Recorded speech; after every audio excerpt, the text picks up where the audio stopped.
राजनीति में कैसे आना हुआ, कहाँ से ये मन में आया कि नहीं अब चलिए अब राजनीति करते हैं, इंस्पिरेशन कहाँ से मिली आपको? जो जाके, क्योंकि मैं जब 2006 में साउथ में गया था तब हमारे यहाँ सिंगल रोडें थी, वहां पर तो 4 लेन रोडें थी।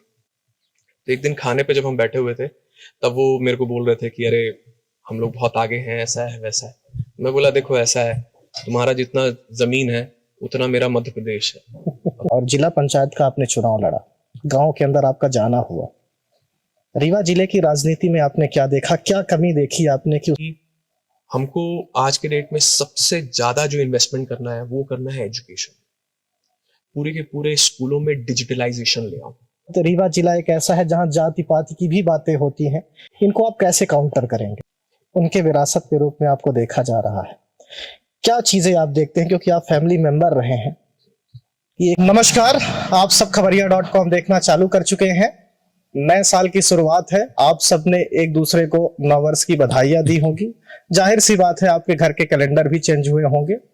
इसी दरमियान आपके मन में कल्पनाएं और प्रश्न आए होंगे कि आखिर नए साल में हमारे लिए नया क्या होगा। और मध्य प्रदेश के लिए यह सवाल तो बड़ा प्रासंगिक बन जाता है क्योंकि 2023 में हम प्रवेश कर चुके हैं और इस दरमियान मध्य प्रदेश के अंदर विधानसभा चुनाव भी है। तो खबरिया अब नए साल में निकल चुका है, खबरिया संवाद करने, क्योंकि परिवर्तन राजनीति से ही आता है। इसी क्रम में आज हम बैठे हैं रीवा की एक ऐसी राजनीतिक शख्सियत के पास जिन्होंने राजनीति में अभी पदार्पण ही किया है, लेकिन वो ठीक वैसे ही क्रिकेट के मजे हुए खिलाड़ी की तरह उन्होंने राजनीति में अपनी शुरुआत की है जैसे एक प्रोफेशनल खिलाड़ी पहले ही अपने वनडे मैच में दोहरा शतक जमाता है। उनके भी कैरियर की शुरुआत कुछ इसी तरह हुई है। नाम है प्रणव प्रताप सिंह। हमने कहा दोहरा शतक से की है। दोहरा शतक का मतलब यह है कि पहले जिला पंचायत का उन्होंने सदस्य का चुनाव जीता, उसके बाद वह उपाध्यक्ष बने। और जाहिर सी बात है जब खिलाड़ी मच जाता है और उसके अंदर काबिलियत होती है तो वो अगले मैच की तरफ भी देखता है।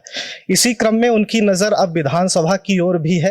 राजनीतिक गलियारों में खासा इसकी आजकल चर्चाएं हैं कि वह गुड़ विधानसभा से प्रत्याशी हो सकते हैं। उन्हें रीवा के राजनीति के चाणक्य नागेंद्र सिंह के राजनीतिक विरासत के रूप में देखा जा रहा है। आज हम उनसे जनता के हिस्से के सवाल पूछेंगे। प्रणव जी, शिक्षा दीक्षा कैसे हुई? क्योंकि जनता के मन में कौतूहल है आपके प्रति, वो जानना चाहते हैं कि आखिर कहाँ से आपका ये सिलसिला चला।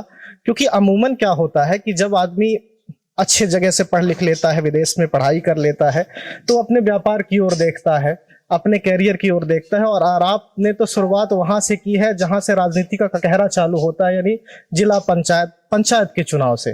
तो आखिर ये कैसे सफर चालू हुआ आपका? सबसे पहले नमस्कार और हैप्पी न्यू ईयर आपको और जो भी अपने व्यूअर्स हैं उनको मेरी तरफ से। मेरा एकेडमिक करियर हमेशा से ठीक ठाक रहा। मेरे को ऐसा लगता है कि मैं एक अच्छे परिवार में पैदा हुआ जिसके कारण मेरे को हमेशा अच्छी स्कूलिंग मिली। 12th कंप्लीट करने के बाद मैं साइंस का स्टूडेंट था। 12th करने के बाद मैं इंजीनियरिंग करने के लिए बैंगलोर चला गया था। आरवी कॉलेज ऑफ इंजीनियरिंग बहुत एस्टैब्लिश्ड कॉलेज है, वहाँ पर मेरा एडमिशन हुआ था। वहाँ पर मैंने 2006 से 2010 में सिविल इंजीनियरिंग का कोर्स किया था। हमेशा से सिविल इंजीनियरिंग में रुचि थी, बहुत अच्छा लगता था कोर्स, क्योंकि बहुत प्रैक्टिकल है, बहुत रियलिस्टिक है, सब कुछ आंखों के सामने है। 2010 में इंजीनियरिंग पास करने के बाद लकीली मेरे को 2010 में इंटर्नशिप मिल गई थी दिल्ली में, कॉमनवेल्थ गेम्स में उस समय काम चल रहा था। तो मैंने जो जवाहरलाल नेहरू स्टेडियम है उसमें भी मैंने पार्टिसिपेट किया था, जो वहाँ के कंस्ट्रक्शन के काम हो रहे थे। एक ऑस्ट्रेलियन कंपनी थी, उसने मुझे हायर किया था। उस समय इंग्लिश अच्छी थी तो अच्छा था, उनके साथ काम करने का बहुत अच्छा एक्सपोजर रहा। उसी ड्यूरेशन में जो वहाँ एक कंपनी काम कर रही थी, इंटरकॉन्टिनेंटल कंसल्टेंट एंड टेक्नोक्रैट्स, उसने मुझे अपने दिल्ली के ऑफिस में हायर कर लिया था। 3 साल मैंने वहाँ पर काम किया। वो NHAI जो national highway authority of India है, उसकी कंसल्टेंसी कंपनी थी, वो उसके लिए डिजाइन करती थी। तो मैं उनकी हाईवे विंग में 3 साल था। उसी ड्यूरेशन में मैंने GMAT की तैयारी की थी, जो कि फॉरेन में अमेरिका में एक रिकग्नाइज्ड एग्जाम है। और फिर मेरा 2013 में यूनिवर्सिटी ऑफ मैसाचुसेट्स बॉस्टन में एडमिशन हो गया था। अच्छी बात ये थी कि मेरे को उस कॉलेज में, US के कॉलेज में फुल स्कॉलरशिप मिली थी।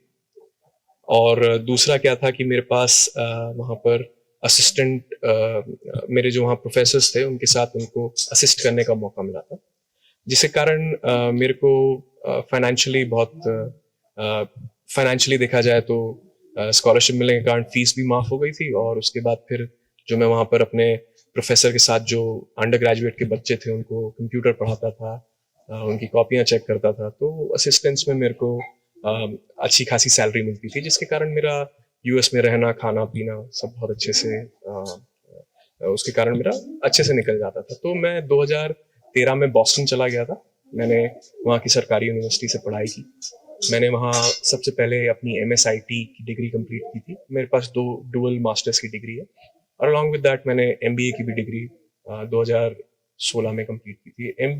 MBA के साथ मेरे साथ लकीली क्या हुआ था कि मैंने ऑक्सफोर्ड यूनिवर्सिटी में अप्लाई किया था। जस्ट ऐसी चांस मारने के लिए अप्लाई किया था, बट क्योंकि बहुत स्टैब्लिश, बहुत पुरानी 10th सेंचुरी की यूनिवर्सिटी है, वहाँ से मेरे को एक्सेप्टेंस आ गया था। तो मेरा जो MBA है वो उसके कुछ आखिरी के कोर्सेज मैंने साइड बिजनेस स्कूल, जो बहुत प्रतिष्ठित और बहुत अच्छा स्कूल है, वहाँ पर से मैंने कंप्लीट किया।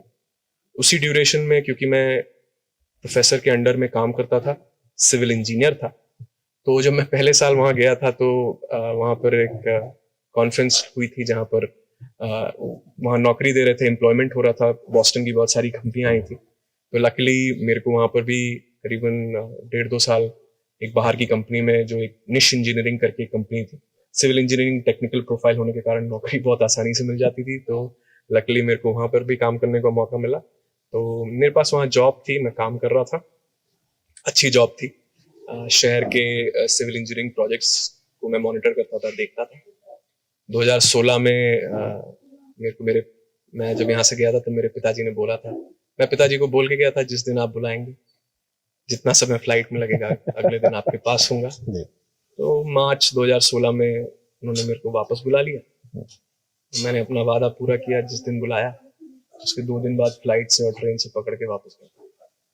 2016 के बाद मैंने मेरे पिताजी की जो कंस्ट्रक्शन कंपनी है उसमें पिताजी के साथ काम किया, और क्योंकि मैं सिविल इंजीनियर था, मेरा इंटरेस्ट था, तो चाहे रोड हो गया, चाहे बिल्डिंग सेक्टर हो गया, चाहे डैम्स हो गए, जो भी सरकारी प्रोजेक्ट्स मिलते थे उसमें मैं पिताजी के साथ काम करता था और दिल लगा के काम करता था। तो बहुत कुछ सीखने को मिला, हमेशा अच्छे अधिकारियों के साथ बहुत कुछ सीखने को मिला, और प्रोजेक्ट्स हमने 6 साल में काफ़ी सारे कंप्लीट किए।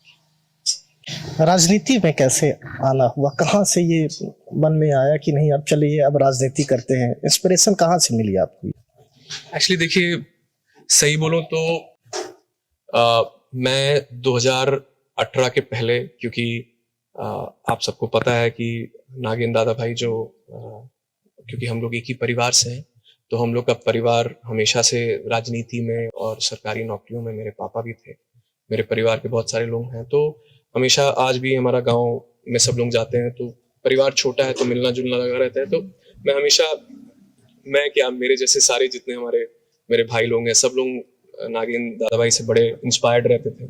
हमेशा वो हमारा गांव उन्हीं के नाम से जाना जाता था। तो बोलिए तो आशीर्वाद है, और मैं लकी हूँ कि 2018 के पहले जब गांव में ये बात हुई तो ऐसा हुआ कि अभी मेरे को भी इंटरेस्ट था, क्योंकि मैं 2018 के चुनाव में दादा भाई के साथ पूरा पार्टिसिपेट भी किया था। और मैं हमेशा, मुझे ऐसा लगता है कि जो मेरी बाहर की पढ़ाई हुई थी, अमेरिका की पढ़ाई थी, या जो मैंने इंजीनियरिंग में साउथ में जो जाके, क्योंकि मैं जब 2006 में साउथ में गया था तब हमारे यहाँ सिंगल रोडें थी, वहां पर तो 4 लेन रोडें थी, वहाँ बहुत विकसित थे लोग बाग। तो मेरे को हमेशा लगता था कि हमारा जो स्टेट है, पर्टिकुलरली मध्य प्रदेश, उसमें अभी भी बहुत स्कोप है काम करने के लिए। और आज के समय में मेरे को ऐसा लगता है कि मेरे को हमेशा अच्छी अपॉर्चुनिटी मिली, तो अभी इस समय था कि मैं एक अच्छी एज में था कि मैं इस कम्युनिटी को, इस सोसाइटी को वापस दे सकूं अपना जो एक्सपीरियंस जो मैं लेके आया हूँ, चाहे फॉरेन में जो भी मैंने पढ़ाई करके सीखा, जो टेक्नोलॉजी में सीखा, अभी अच्छा समय था कि मैं उसको वापस अपने मध्य प्रदेश को दे सकूं। क्योंकि मैं आपको एक छोटा सा किस्सा बताता हूँ, हमेशा मेरे बहुत अच्छे, जब मैं बाहर रहा तो बहुत अच्छे साथी रहे जो साथ में घर में रहते थे। तो मेरे को याद है कुछ फ्रांस के लोग मेरे साथ थे। तो तो एक दिन खाने पे जब हम बैठे हुए थे तब वो मेरे को बोल रहे थे कि अरे हम लोग बहुत आगे हैं, ऐसा है वैसा है। मैं बोला देखो ऐसा है, तुम्हारा जितना जमीन है उतना मेरा मध्य प्रदेश है, और तुम्हारी जितनी पॉपुलेशन है उससे 2-4 आदमी हम लोग ज्यादा ही होंगे। तो आप इतना समझ लीजिए कि जिस दिन हम लोग अपने पे आ गए, आप लोग तो सैटरडे संडे मनाते हैं, हम तो वो भी नहीं मनाते, तो हम तो आपसे वैसे ही आगे रहेंगे। तो ये सारी छोटी छोटी चीजें थी जो हमेशा फॉरेन में अमेरिकन के साथ या यूरोपियंस के साथ हमेशा काउंटर होता रहता था। मैं उस समय ज्यादा बोलता नहीं था, मुझे हमेशा लगता था कि let the bad do the talking. तो मैं हमेशा सोचता था कि काम करके आदमी दिखाएगा, तो इसीलिए हमेशा से इंटरेस्ट था। इसलिए 2018 में दादा भाई के साथ चुनाव में भी आया। जब चुनाव में आया तो गांव गांव घूमने का मौका मिला, जो रियल इंडिया है वो देखने का मौका मिला। तो उसके बाद से मेरा इंटरेस्ट जगा। मुझे बहुत अच्छा लगा कि जो आज की डेट में जो भाजपा की सरकार है, मोदी जी की जो सरकार है, शिवराज सिंह चौहान जी की जो सरकार है, हमारे माननीय मुख्यमंत्री, माननीय चीफ मिनिस्टर, माननीय प्राइम मिनिस्टर की जो सरकार है वो कितना अच्छा कर रही है। स्पेशली 2003 से जब मध्य प्रदेश की सरकार यहाँ बनी है, तो स्पेशली जो हमारा जो आज के गांव के लोग हैं उनमें कितनी सारी फैसिलिटीज मिली हैं। तो मुझे ऐसा लगता है कि ऊपर से लेके नीचे तक में आने में बहुत सारी चीजें जो हैं वो मिस आउट हो जाती हैं। तो अगर हमारे सरकार ने वो सारी अपॉर्चुनिटीज दी हैं, तो ये दायित्व बनता है पब्लिक रिप्रेजेंटेटिव्स का, इन द फॉर्म ऑफ जो जीत के आए इलेक्शन, और जो इम्प्लीमेंटर्स हैं जो कि गवर्नमेंट ऑफिसर्स हैं, कि वो पॉलिसीज अच्छे से ग्रास रूट लेवल पे इम्प्लीमेंट। तो मेरा हमेशा से मुझे ऐसा लगता था कि मैं उन सारे कामों के लिए, मुझे मेरा पर्सनल ओपिनियन था कि मैं उन सारे कामों के लिए एक अच्छा रिसोर्स रहूंगा, उसको पॉलिसी को इम्प्लीमेंट कराने में, और उसका जो ग्रास रूट लेवल पे जो जिस पॉलिसी को उसका जो फायदा मिलना चाहिए उसके लिए मुझे ऐसा लगता था कि मैं एक अच्छा रोल और इम्पोर्टेंट रोल प्ले कर सकता हूँ।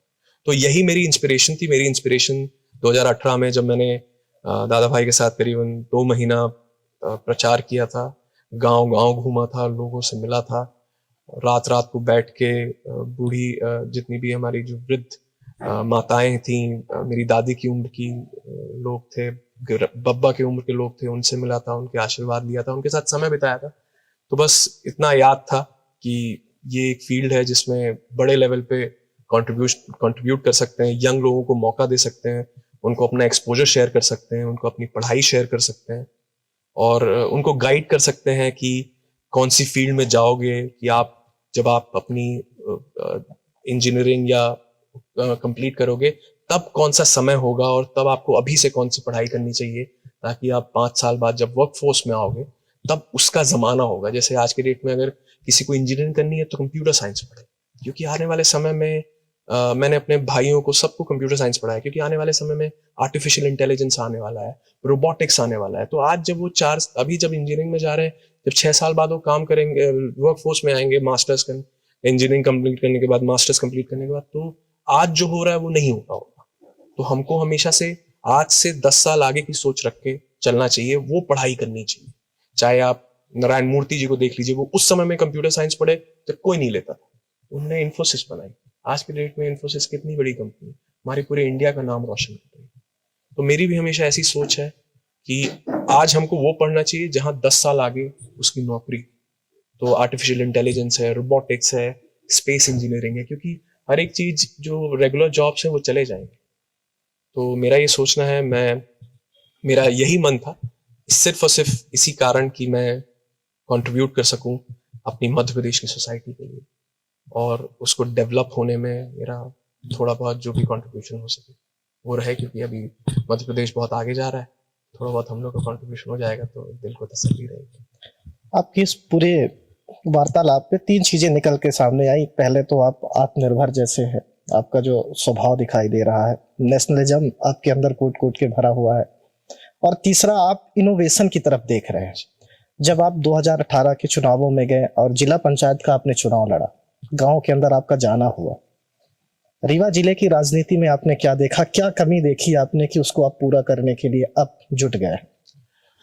मेरे को हमेशा ये लगता है कि जैसा मैंने पहले भी बताया, मेरे को आज के डेट में बस यही लगता है कि चाहे भोपाल हो गया, चाहे इंदौर हो गया, चाहे जबलपुर हो गया या ग्वालियर हो गया, हम लोग रीवा, इन शहरों से आज के डेट में इसीलिए थोड़ा सा पीछे हैं क्योंकि अगर आप ट्रेडिशनली देखेंगे तो अपने यहाँ की 27 लाख की पॉपुलेशन है। एवरेज एज इंडिया की आज के डेट में 28 साल है। इसका मतलब आप समझ सकते हैं कि 27 लाख की पॉपुलेशन में अपन एवरेज एज अगर बोल रहे हैं तो मतलब 50%, मतलब 12-13 लाख आपके यूथ है, एम्प्लॉयबल यूथ है जो काम कर सकते हैं। आप आज के भी डेट में गांव में जाएंगे तो बहुत अच्छे आपको लड़के मिलेंगे, बहुत हाइट है, बहुत अच्छे दिखते हैं, अच्छा दिमाग, बट यहाँ पर जॉब अपॉर्चुनिटीज बहुत कम है, जो कि मालवा क्षेत्र में बहुत ज्यादा है। तो मैं जब जिला पंचायत में हर जगह प्रचार करने गया तो गांव में मैंने ये देखा कि हमको आज के डेट में सबसे ज्यादा जो इन्वेस्टमेंट करना है वो करना है एजुकेशन, क्योंकि आज के डेट का आज अगर हमने एजुकेशन में फोकस किया तो आने वाले समय में, मैं आपको एक छोटा सा एग्जांपल देता हूं, तमिलनाडु और कर्नाटका ने अपने एजुकेशन सिस्टम में बहुत इन्वेस्टमेंट किया था। उसने क्या किया था कि जो बच्चे साइंस लिए थे या कॉमर्स लिए थे उनको अपने तरफ से 80,000 1 लाख रुपए की स्कॉलरशिप दी थी। उससे क्या हुआ कि उनका ऑल्दो बजट बहुत शूट किया था, बट हुआ क्या था कि जब वो बच्चे इंजीनियरिंग करके जब वो वापस काम पे आए थे तो शुरुआती सैलरी उनकी 6-8 लाख रुपए थी। तो 6-8 लाख रुपए का जब सैलरी वाला बंदा, लड़का, जब आप पहली बार काम पे आता है तो वो आपका पहले से ही टैक्स पेयर हो जाता है। तो मेरा ये मानना है कि आज के डेट में हमको ऐसे यूथ चाहिए जो कि टैक्स पे करें गवर्नमेंट ऑफ इंडिया। उससे क्या होगा कि हमारी जो सरकार का आज के डेट में, सिर्फ मेरे को जहां तक आइडिया है, रफली 140 करोड़ में 5 करोड़ लोग टैक्स देते हैं। चाइना इसीलिए आगे क्योंकि उनकी मिडिल क्लास बहुत बहुत हेल्दी है, वहां पर नंबर ऑफ टैक्स पेयर्स बहुत ज्यादा है। इसीलिए आप देखिए चाइना, कभी आप सुनेंगे पाकिस्तान में पोर्ट खरीद लिया, कभी आप सुनेंगे श्रीलंका में पोर्ट खरीद लिया, कभी आप सुनेंगे म्यांमार में पोर्ट खरीद लिया, कभी आप देख लीजिए अफ्रीका आधे से ज्यादा उसने खरीद रखा है। लिथियम की जितनी भी माइंस हैं कॉन्गो में, सब उसके पास। तो मेरा बोले, मैंने जब जिला पंचायत में 2 चीजें बहुत अच्छे से नोटिस की थी। एक ये था कि ग्रास रूट लेवल पे जो पॉलिसीज सेंट्रल की हैं और स्टेट की हैं उसका इम्प्लीमेंटेशन में कैसे हम लोग पार्टिसिपेट करके और उसको अच्छा कर सकते हैं, और दूसरा ये था कि कैसे भी करके मेरे को अपने स्कूल का एजुकेशन का सिस्टम अच्छा करना था, और उस एजुकेशन सिस्टम को का फायदा जो है आई एम श्योर कि आने वाली पीढ़ी को मिलेगा, और मध्य प्रदेश सरकार को और गवर्नमेंट ऑफ इंडिया को। आपने चुनाव जीता, जिला पंचायत सदस्य बने, उसके बाद उपाध्यक्ष बने, कई ऐसे जिला पंचायत उपाध्यक्ष और अध्यक्ष बने हैं, लेकिन रीवा जिले के अंदर आपको क्या कमियां लगी कि उन्हें आप पहली प्रायोरिटी में पूरा करना चाहते हैं, खासकर जिला पंचायत उपाध्यक्ष होने के नाते? जिला पंचायत उपाध्यक्ष होने के नाते बाय डिफॉल्ट मैं रीवा डिस्ट्रिक्ट का एजुकेशन बॉडी का चेयरमैन हूँ, शिक्षा समिति का सभापति हूँ। तो मेरा तो जो सबसे पहला एम है वो है, मैं चाहता हूँ कि स्कूल को हम लोग जितना ज्यादा उसमें डिजिटलाइजेशन कर दें। मेरा जो एम है वो आज के डेट में सबसे पहला तो ये है कि जितने भी गवर्नमेंट के स्कूल्स हैं उनको, जैसा आपने मेरे को पहले बोला, मैं उनको सबसे पहले इंडिपेंडेंट करना चाहता हूँ। मैं नहीं चाहता कि किसी भी चीज की डिपेंडेंसी हो। मैं सबसे पहले उन स्कूलों में सोलर लगाना चाहता हूँ ताकि वो इलेक्ट्रिकली इंडिपेंडेंट हो जाए, किसी भी सोर्स से वो डिपेंडेंट ना रहे। देखिए कंसेप्चुअली देखें आप तो सुबह 5 बजे से सूरज उगता है और शाम को 5 बजे सूरज ढलता है। उसी ड्यूरेशन में आप पढ़ाई, स्कूल भी चलते हैं, उसी ड्यूरेशन में आपकी आंगनबाड़ियां चलती हैं, उसी ड्यूरेशन में आपके पंचायत और स्वास्थ्य केंद्र ज्यादातर चलते हैं। मेरा ये सोचना है कि हम आज की डेट में, आपको पता है कि सोलर पैनल्स बहुत सस्ते हो गए। मेरा ये सोचना है कि हमको सारी की सारी रीवा जिले के सारे स्कूलों में सबसे पहले जो उनकी इलेक्ट्रिसिटी की डिमांड है उसके हिसाब से सोलर पैनल इंस्टॉल कर देने चाहिए रूफ, ताकि मैं इतने सारे स्कूल जाता हूँ वहां हर जगह बाथरूम गंदे पड़े रहते हैं। पूछता हूँ क्यों गंदे हैं, तो बोलते हैं भैया साहब यहाँ पर तो पानी नहीं चढ़ पा रहा। क्यों? क्योंकि बिजली नहीं है, पंप लगा है, बिजली नहीं है, पानी नहीं चढ़ पा रहा टंकी में, बाथरूम गंदा है, तो बनाने का तो कोई फायदा ही नहीं हुआ है, जब कोई वहां जा ही नहीं रहा है, कोई नहीं जाता वहां पर। तो ओवरऑल देखें तो जो सरकार का जो टैक्स पेयर का पैसा है वो तो खराब हो रहा है ना। सबसे पहले मेरा मेरा इसी में सोचना था कि सबसे पहले अगर हम सोलर पैनल इंस्टॉल कर देंगे तो हम इलेक्ट्रिसिटी इंडिपेंडेंट हो जाएंगे, हम उतने ही पैनल्स लगाएंगे जितनी हमको रिक्वायरमेंट होगी, तो उससे हमारा पूरा का पूरा जो लाइट पंखा जो भी पूरा का पूरा सिस्टम है वो चलने लग जाएगा। उसके बाद मेरा पहला स्टेप ये है। दूसरा, सोलर पैनल में एक अच्छी बात क्या है कि आप जो सैटरडे संडे या छुट्टी वाले दिन जो सोलर पैनल एक्स्ट्रा इलेक्ट्रिसिटी बढ़ाएगा वो हम ग्रिड को वापस भेज सकते हैं, और किसी दिन कोई अगर शाम को कार्यक्रम हो रहा होगा स्कूल का तो हम उतनी यूनिट्स बुला भी सकते हैं, तो उससे क्या है, डबल फायदा है। तो एक तो ग्रिड को हम इलेक्ट्रिसिटी भेज के अपना स्टोर कर सकते हैं और हम बहुत सारी एक्टिविटीज में आगे यूटिलाइजेशन कर सकते हैं। दूसरा, मेरा आगे इसमें जो एम है वो ये है कि मेरा 5 साल का कार्यकाल है, मेरा उसमें ये एम है कि मैं पूरे के पूरे स्कूलों में डिजिटलाइजेशन ले आऊं।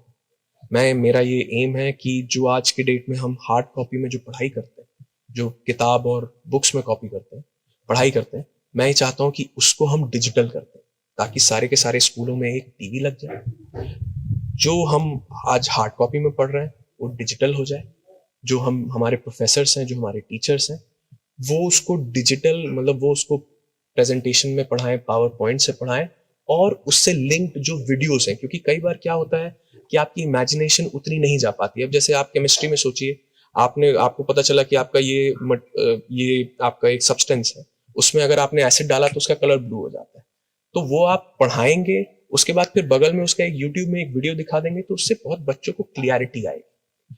तो इस पर्पस से क्या होगा कि आप, क्योंकि सोलर आ जाएगा तो आपको बिजली की कोई डिपेंडेंसी नहीं रह जाएगी, आपका बराबर टीवी चलेगा, आपका बराबर प्रोजेक्टर चलेगा, और बच्चों की जो पढ़ाई है उसकी रेलेवेंस के लिए आप उसको यूट्यूब से या बाकी जगह के वीडियो से उसको बहुत अच्छे से क्लियरिटी दे सकते हैं, जो कि आज के डेट में पूरी दुनिया में हो रहा है।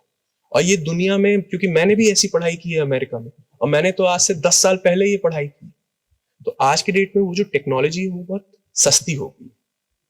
पहले हो सकता है महंगी रही हो, लेकिन आज के डेट में चाहे बहुत सारी चीजें सस्ती हो गई हैं, तो इसमें पहला ये है। तीसरा मेरा इसमें ये है कि मैं उसको सबसे पहले सिक्योर करना चाहता हूँ, तो मैं वहां पर आर्टिफिशियल इंटेलिजेंस वाले कैमरे लगाऊंगा, जिसमें ऑडियो और वीडियो दोनों की रिकॉर्डिंग होगी। और मेरा ये एम है कि हमारे जिले के जितने भी बच्चे, वो सारे के सारे अच्छे से अच्छे इंजीनियरिंग कॉलेजेस में जाएं, अच्छे कॉमर्स के कॉलेजेस में जाएं, ताकि उनका जो फ्यूचर है वो अच्छा रहे। उससे क्या होगा कि कैमरे से, बायोमेट्रिक्स से और डिजिटलाइजेशन से हमारे पास एक डेटा आ जाएगा over the period of time. जब हम एनालाइज करेंगे कि हमारा इस स्कूल का पर्टिकुलर ये वाले 12वीं का हमारा रिजल्ट क्यों खराब आया, तो हम उस टीचर के साथ, उस प्रिंसिपल के साथ, डीओ साहब के साथ, हम लोग सीईओ साहब के साथ हम लोग बैठ सकते हैं और कैमरे में उनको दिखा सकते हैं कि भाई साहब आपने क्या नहीं किया और बाकी वाले टीचर ने क्या किया, जिसके कारण ये जो रिजल्ट था यहाँ का अच्छा आ गया और आपका अच्छा नहीं आया। तो होपफुली विद टाइम हमारे पास इतना डेटा एक्यूमुलेट हो जाएगा कि हमारे पास एक स्टैंडर्ड ऑपरेटिंग प्रोसीजर हो जाएगा, कि एसओपीज हो जाएंगे कि what are the good practices और what are the things to do and things not to do. तो फिर हम उससे एक तो क्या है कि पूरा का पूरा सिस्टम को हम सुधार सकते हैं। हमारे यहाँ आज की डेट में सब लोग बोलते रहते हैं कि पानी टपकता है, ये खराब है, वो खराब है। आपका डिजिटलाइजेशन से, कैमरे से सब पता चल जाएगा कि कहाँ पर फर्श खराब है, कहाँ पर ये खराब है, तो हम उसको फिक्स कर सकते हैं।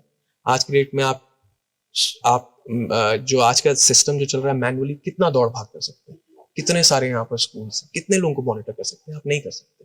तो आप टारगेट करके वो चीजों को थोड़ा व्यवस्थित कर सकते हैं। और आई एम श्योर कि मेरे कार्यकाल में मैं पूरा का पूरा इस चीज को भोपाल से लेकर दिल्ली तक पुश करूंगा कि ये मध्य प्रदेश में रीवा जिले में इसको, क्योंकि मैं जो भी कर रहा हूँ उसमें ज्यादा सरकार का पैसा भी नहीं लग रहा है, मतलब मैं बहुत बेयर मिनिमम में आज के डेट में कैमरा और बायोमेट्रिक्स और डिजिटलाइजेशन बहुत कंपैरेटिवली बहुत कम सस्ते में हो जाता है। और मेरे पास ऐसे रिसोर्स हैं जो कि कोर्स को, जो हमारा करिकुलम है उसको डिजिटलाइज कर देंगे, और उसके बाद फिर टीचर को ट्रेनिंग भी दे देंगे कि उसको कैसे पढ़ाया जाए। हमारा मेन आउटपुट यही होना चाहिए कि हमारे जितने भी 12वीं के बच्चे हैं वो सब अच्छे इंजीनियरिंग कॉलेजेस में जाए, ताकि अच्छे इंजीनियरिंग कॉलेज से उनकी अच्छी नौकरी लगे, और नौकरी लगने के बाद उनका अच्छे से उनकी जिंदगी अच्छे से उनकी चले, और वो एक इस देश के ऐसे नागरिक बने जो कि टैक्स पेयर हो और बहुत अच्छे से। आपके पास मिशन भी है और विजन भी है।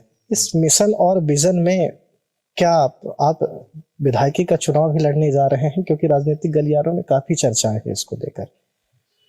देखिए, पर्सनली बोलूं तो जो लोग जिला पंचायत लड़ते हैं, जिला पंचायत में हम लोग 50-60 हजार वोटर्स के बीच में रहते हैं, और सबका एम तो जरूर रहता है कि विधायक लड़े। मेरा भी दिल से तमन्ना है कि अगर मौका मिलेगा तो विधायक का चुनाव जरूर लड़ेंगे, और तहे दिल से लड़ेंगे, क्योंकि आज हम रीवा में बैठे हैं, वहाँ पॉलिसीज डिसाइड कर रहे हैं। विधायक बनेंगे तो हमारी आवाज़ जो है वो विधानसभा, मध्य प्रदेश की विधानसभा में जाएगी, और जाएगी तो रीवा जिले के लिए ही जाएगी। और होपफुली मेरा जो एक्सपोजर है, मैं आज जो रीवा को दे पा रहा हूँ, वहाँ पर जाके मध्य प्रदेश जिले के साथ शेयर कर सकूँगा। मौका मिलेगा तो, और मौका मिलेगा और लोगों का अगर आशीर्वाद रहा तो जरूर लड़ने का मन है। गुड़ विधायक नागेंद्र सिंह रीवा जिले के राजनीति के चाणक्य माने जाते हैं। उनके विरासत के रूप में आपको देखा जा रहा है। क्या चीजें आप देखते हैं, क्योंकि आप फैमिली मेंबर रहे हैं, कि एक राजनेता के अंदर ये गुण होना चाहिए और वो चीजें आपके अंदर है, इसलिए आप रिप्रेजेंटेशन करना चाहते हैं? दादा भाई का तो मैं, आप बोलेंगे तो मैं दादा भाई के सामने स्टैंड क्या तिनका भी नहीं हूँ।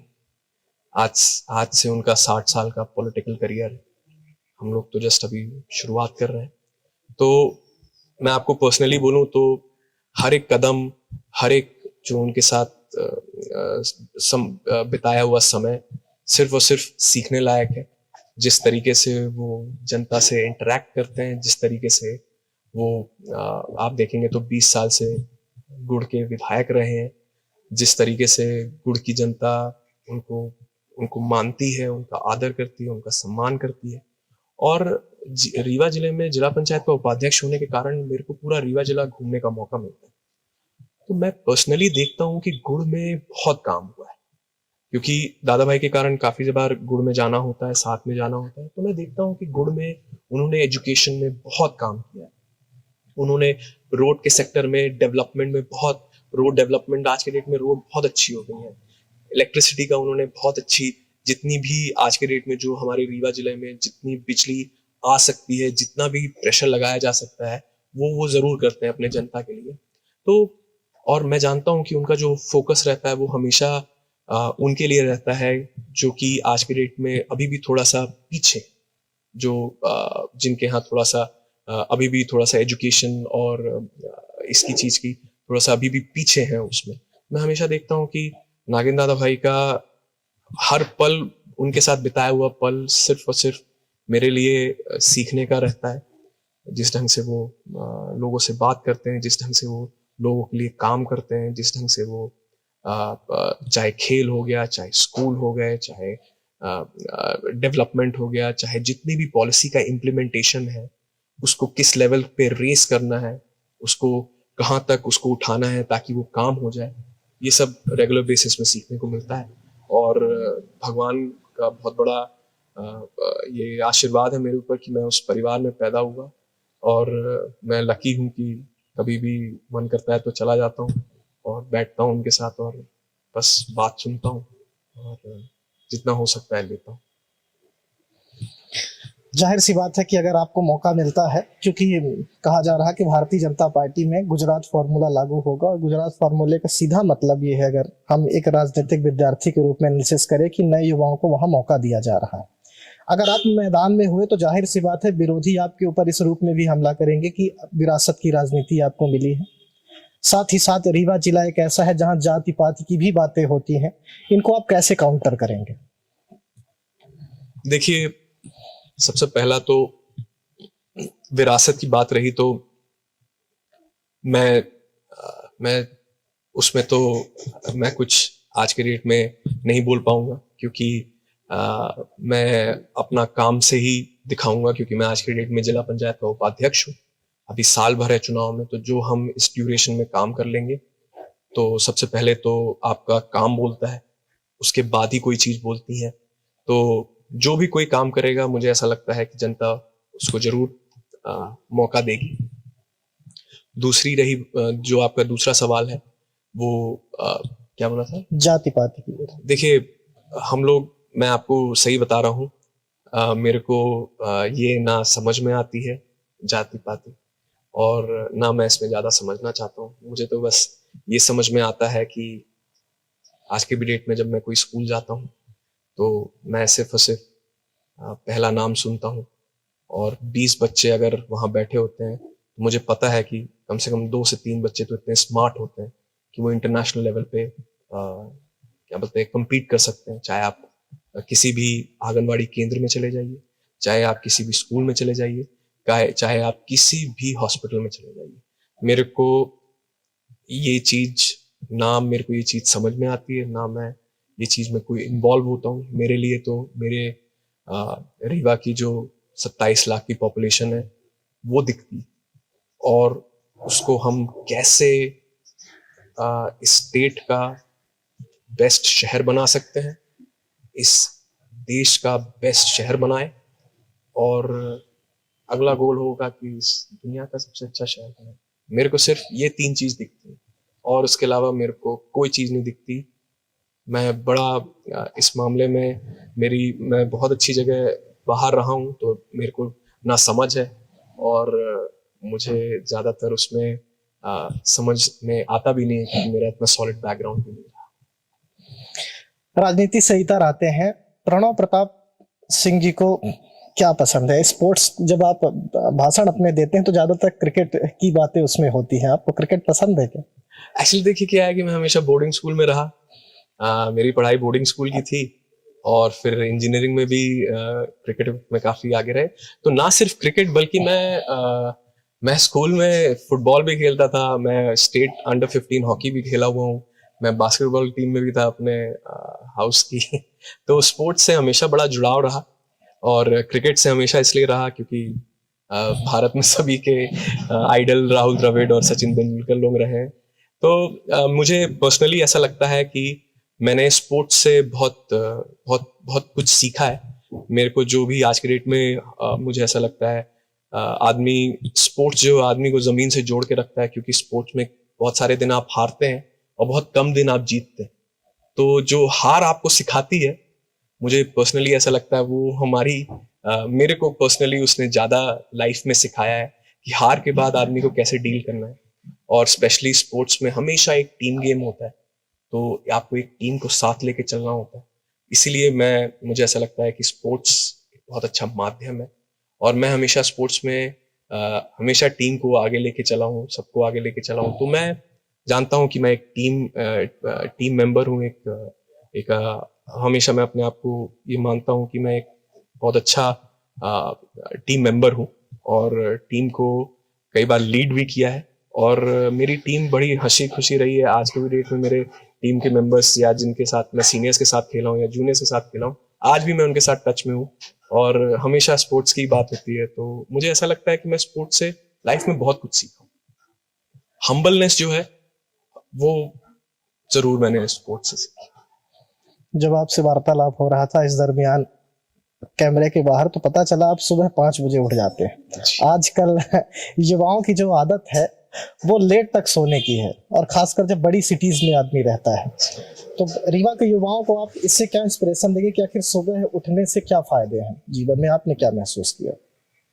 देखिए, यहाँ पर फिर नागेंद्र दादा भाई और मेरे पिताजी का उदाहरण देता हूँ मैं। वो लोग हमेशा गाँव में पले बड़े, तो गाँव में हमेशा, आपको भी पता है, ट्रेंड था सुबह 4-5 बजे उठने का।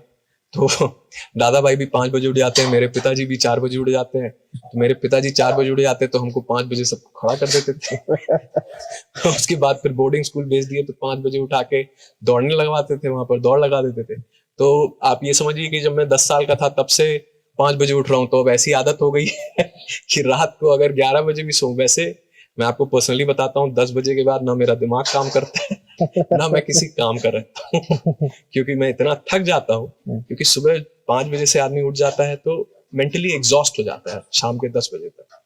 तो मैं 10 बजे तक जनता के बीच भी रहता हूँ, यहाँ पर भी बैठता हूँ, ऑफिस का भी काम करता हूँ, और 10 बजे के बाद मेरा मेंटल है कि मैं सो जाता हूँ परिवार से बात करके। और मेरा साथ ये जरूर है कि मेरी 5 बजे नींद खुल जाती है। और उसके मैं आपको फायदे बताता हूँ है क्या कि मेरे को 5 से लेके 9 बजे तक का जो समय है, एक तो सबसे पहले उसमें मेरे को, मैं रिलैक्स रहता हूँ, बहुत मेंटली अच्छे स्पेस में रहता हूँ। तो बहुत सारी चीजें, आदमी जब वॉक करने चला जाता है तो उस समय फोन भी नहीं उठा सकते क्योंकि सब लोग सो रहे होते हैं। अपने लिए बहुत समय मिल जाता है कि आप अपने थॉट प्रोसेस के लिए समय मिल जाता है कि उसमें आप क्या करना चाहते हैं, क्या नहीं करना चाहते हैं, आपको क्या किस चीज में आपको अपने एम, जो आपने पहले बोला विजन और मिशन बनाने में, मेरे को वहां पर बहुत मदद मिलती है। मेरे को, मैं जब तक 9 बजे तक रहता हूँ तो मेरे को मेंटली बहुत क्लियरिटी रहती है कि मेरे को क्या करना है, और उससे ज्यादा क्लियरिटी रहती है कि क्या नहीं करना है। क्योंकि थोड़ा समय मिल जाता है 9 बजे के बाद, फिर फोन आने लग जाते हैं, लोगों से मिलने लग जाता है, तो आदमी उस मेंटल स्पेस में नहीं रहता कि सोच सके या बहुत सारी चीजें कर सके। तो जरूर ठंडी के मौसम में आदमी उतना दौड़ भाग नहीं करता, लेकिन गर्मी में और आसानी होती है 5 बजे उठने से। सबसे अच्छा मौसम 9 बजे तक ही रहता है, प्लेजेंट रहता है, तो आदमी वॉक कर लेता है।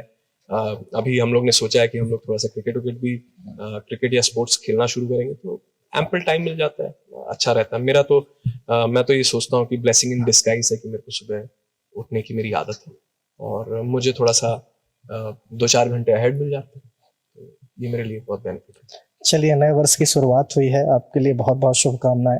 अगर राजनीति में आगे आपको टिकट मिलता है तो हम ऐसी आशा करेंगे कि फिर से हमारी आपकी बात होगी, लंबी चर्चा होगी, और बीच बीच में चूंकि जनता के हिस्से के सवाल हमको पूछने होते हैं, आपसे हमारी मुलाकात होती रहेगी। फिर से एक बार आपका बहुत बहुत धन्यवाद।